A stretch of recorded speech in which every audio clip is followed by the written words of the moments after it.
समिति को सेवानिवृत्ति के उपरांत उनके पेंशन से 10% की मासिक कटौती 10 वर्षों तक किए जाने। मुख्यमंत्री हेमंत सोरेन की अध्यक्षता में बुधवार को हुई कैबिनेट की बैठक में 25 प्रस्तावों को मंजूरी दी गई। इसमें राज्य में पिछड़ा वर्ग आयोग के गठन के प्रस्ताव को मंजूरी सबसे अहम है। गोमिया के पूर्व विधायक योगेंद्र प्रसाद को पिछड़ा वर्ग आयोग का अध्यक्ष बनाया गया। उनका कार्यकाल 3 वर्षों के लिए होगा। पूर्व विधायक अब तक राज्य समन्वय समिति के सदस्य थे, जहां से उन्होंने इस्तीफा दिया है। कैबिनेट ने 50 वर्ष से अधिक आयु की सभी वर्ग की महिलाओं को 1000 रुपये प्रति माह पेंशन देने का भी फैसला लिया है। बता दें कि पिछड़ा वर्ग आयोग गठित नहीं होने की वजह से झारखंड में निकाय चुनाव लंबित थे।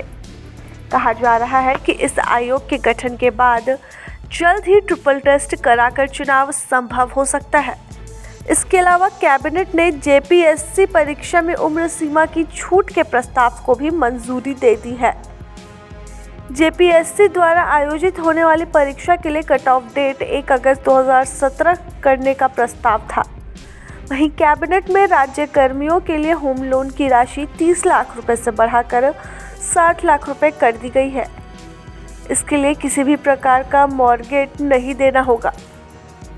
वहीं कैबिनेट द्वारा गर्भवती महिलाओं को मातृत्व किट देने के प्रस्ताव पर भी मंजूरी दी गई है।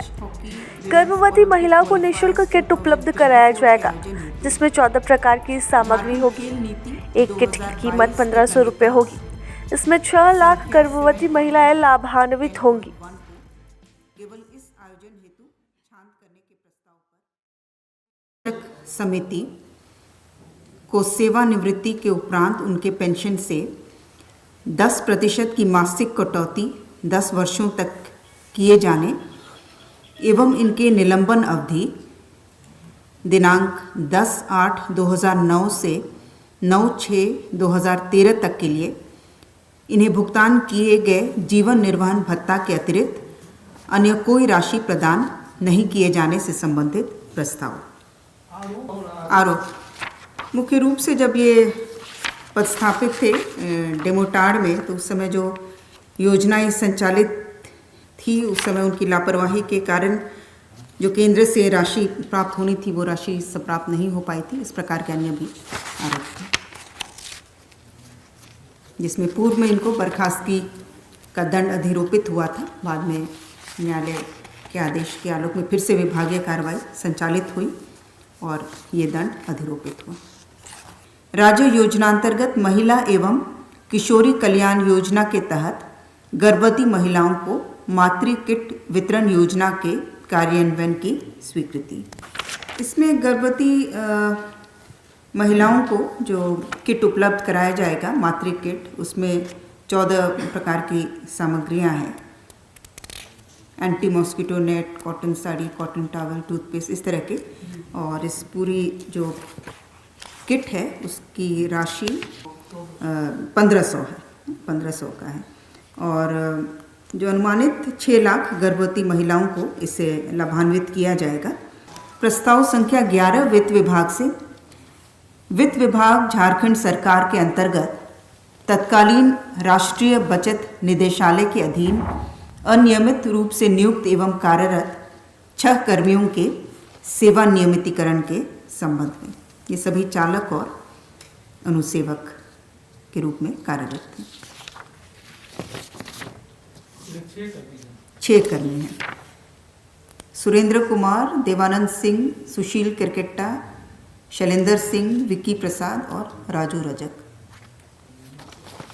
प्रस्ताव संख्या 12 वित्त विभाग से।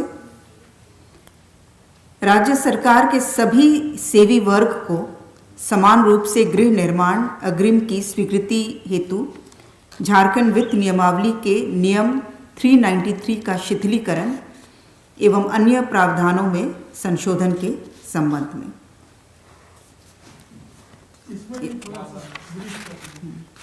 इसके तहत अभी वर्तमान में जो प्रावधान था, इसके अंतर्गत जो अग्रिम की राशि दी जाती थी वो 30 लाख तक अग्रिम राशि दी जाती थी गृह निर्माण के लिए।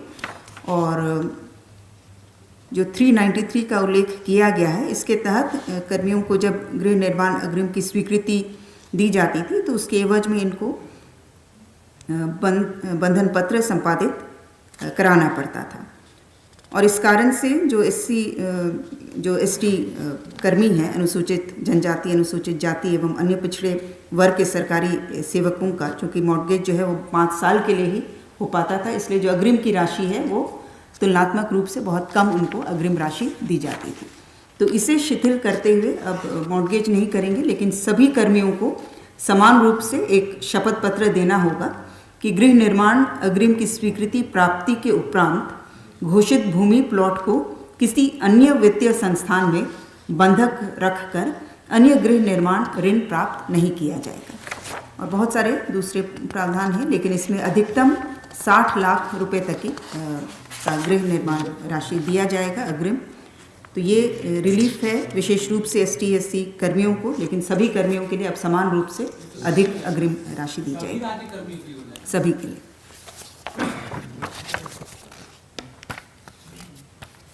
प्रस्ताव संख्या 16 महिला बाल विकास एवं सामाजिक सुरक्षा विभाग से राज्यांतर्गत समेकित बाल विकास परियोजना कर्मियों को वेतन आदि संविदा भत्ता भुगतान 100% राज्य मद से राज्य योजनांतर्गत संचालित ICDS कर्मियों के वेतन आदि भुगतान हेतु योजना अधीन करने की स्वीकृति।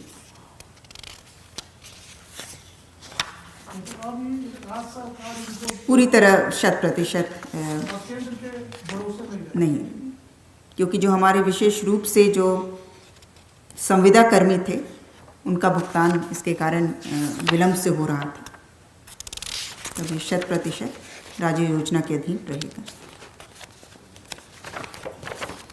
प्रस्ताव संख्या 17 राजस्व विभाग से पाकुड़ जिलांतर्गत अंचल अमरापाड़ा के मौजा बरमसिया में कुल रकबा 8 एकड़, कुल देय राशि 14,15,55,380 रुपये मात्र की अदायगी पर Pachwara north coal block Amrapara से संबंधित WBPDCL कर्मियों के आवास निर्माण हेतु West Bengal Power Development Corporation के साथ 30 वर्षों के लिए सशुल्क लीज बंदोबस्ती करने का प्रस्ताव।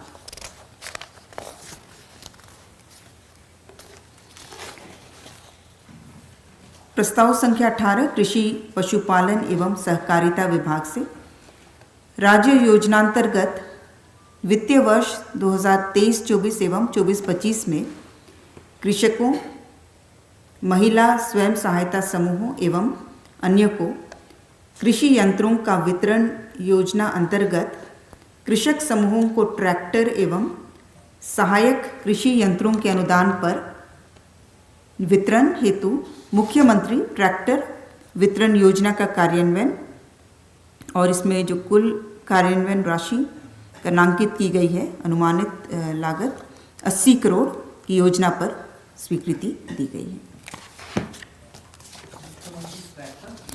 हाँ, ट्रैक्टर में 50% का अनुदान रहेगा, अधिकतम 5 लाख, और जो एग्रीकल्चरल इम्प्लीमेंट्स होंगे उस पर 80% तक का अनुदान है। प्रस्ताव संख्या 19 महिला बाल विकास एवं सामाजिक सुरक्षा विभाग से राज्य योजनांतर्गत संचालित मुख्यमंत्री राज्य वृद्धावस्था पेंशन योजना के क्रियान्वयन में संशोधन की स्वीकृति।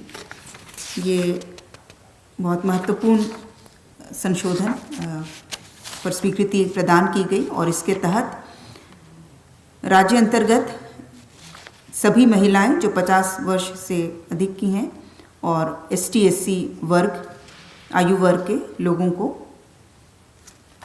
पेंशन योजना अंतर्गत आच्छादित किया जाएगा, और जो अनुमानित संख्या है वो लगभग 18 लाख इसमें लोग इससे लाभान्वित होंगे।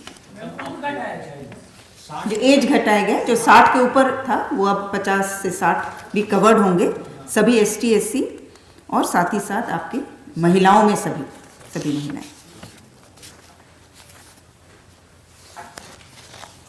प्रस्ताव संख्या 20 कार्मिक विभाग से झारखंड लोक सेवा आयोग के द्वारा आयोजित की जाने वाली आगामी संयुक्त असैनिक सेवा प्रतियोगिता परीक्षा 2023 हेतु अधिकतम एवं न्यूनतम आयु सीमा की गणना हेतु कट ऑफ तिथि के निर्धारण के संबंध में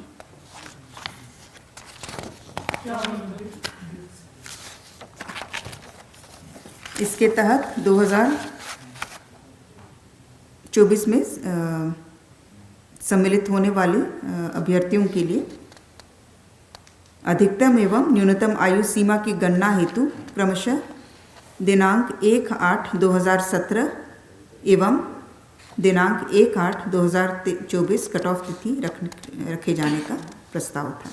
अधिकतम के लिए 1/8/2017 रखा जा रहा है, यानी कि लगभग 7 वर्षों का उनको रिलैक्सेशन मिल रहा है। प्रस्ताव संख्या 21 कार्मिक विभाग से अध्यक्ष पिछड़े वर्गों के लिए राज्य आयोग को मनोनीत करने के संबंध में।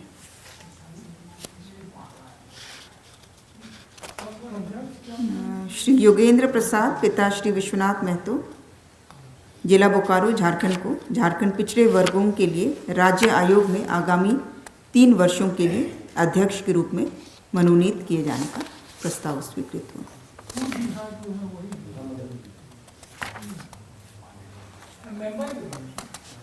नहीं, ये अध्यक्ष का था।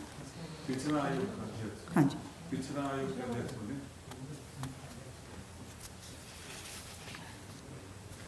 प्रस्ताव संख्या 22 मंत्रिमंडल सचिवालय एवं निगरानी विभाग से पंचम झारखंड विधानसभा का त्रयोदश शीतकालीन सत्र 15/12/23 से 21/12/23 के सत्रावसान पर मंत्रिपरिषद की घटनोत्तर स्वीकृति।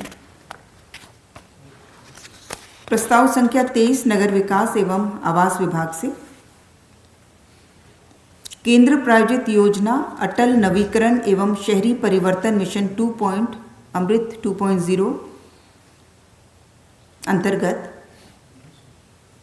7,219 लाख रुपए की लागत पर तकनीकी स्वीकृति प्राप्त कपाली शहरी जलापूर्ति परियोजना की प्रशासनिक स्वीकृति एवं एसबीडी की स्वीकृति। प्रस्ताव संख्या 24 कार्मिक विभाग से, ये भी घटनोत्तर स्वीकृति का मामला है। श्री कमलेश्वर कांत वर्मा की प्रबंध निदेशक झारखंड ऊर्जा संचरण निगम लिमिटेड रांची के पद पर की गई नियुक्ति की सेवा अवधि को अगले 1 वर्ष 31/12/24 तक के लिए विस्तारित करने के संबंध में। प्रस्ताव संख्या 25 स्कूली शिक्षा एवं साक्षरता विभाग से झारखंड राज्य के प्रारंभिक विद्यालयों एवं सहायक आचार्य संवर्ग नियुक्ति प्रोन्नति एवं सेवा शर्त तृतीय संशोधन नियमावली 2024 के गठन की स्वीकृति के संबंध। धन्यवाद। इसके लिए अलग से हम लोग आपको ब्रीफ उपलब्ध करा देंगे, क्योंकि इसमें बहुत सारे प्रावधानों को इसको विलोपित और संशोधित किया गया है। ये हम लोग उपलब्ध करा देंगे। प्रभातखबर.com, विश्वास वही, रफ्तार नहीं।